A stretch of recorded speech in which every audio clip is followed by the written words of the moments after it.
Tiniyak ni House Deputy Speaker Janet Garin na hindi na mauulit ang korupsyong bumalot sa kontrobersyal na flood control projects. Sa pulong balitaan, sinabi ni Garin na mayroon ng mga nakulong at kinasuhan dulot ng anomalya sa flood control.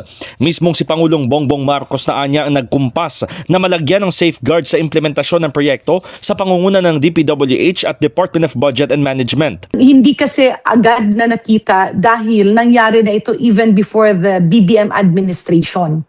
Yun ang nakita namin dito sa mga nangyayari, no? So, yung mga bentahan ng projects, yun yung malaking bagay na talagang nawala. And that will also redound back to quality projects. Kasi hindi naman dapat commodity na binibenta ang programa ng gobyerno. No? I believe yung kumpas ng presidente, yung kanyang mga statements na paulit-ulit na sinasabi na ang boss niya ay ang taong bayan are very strong words coupled with the safeguards that have been embedded by the Department of Public Works and Highways and the Department of Budget and Management. Those will all deter a repeat of what happened in the past. Kaya naman sa nakatakdang pagsusumite ng 2027 National Expenditure Program o NEP sa Kamara, iginiit ni Garin na panahon na para ibalik ang budget ng flood control lalo't marami na mga requirements bago maisingit sa NEP ang mga proyekto. Kabilang narito ang actual boundary at inspection habang ipinapa-blacklist na ang mga kontraktor na nasangkot sa paggawa ng substandard o ghost projects.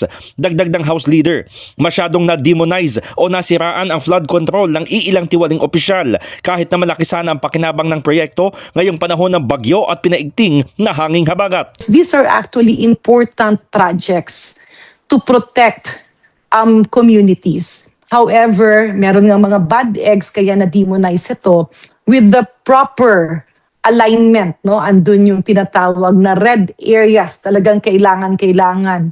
And with the proper watchdogs, kailangan talaga siyang mabalik kasi yung ibang mga poblasyon. Tingnan na lang natin, example dyan sa Pampanga, Bulacan, may mga lugar talagang bahain.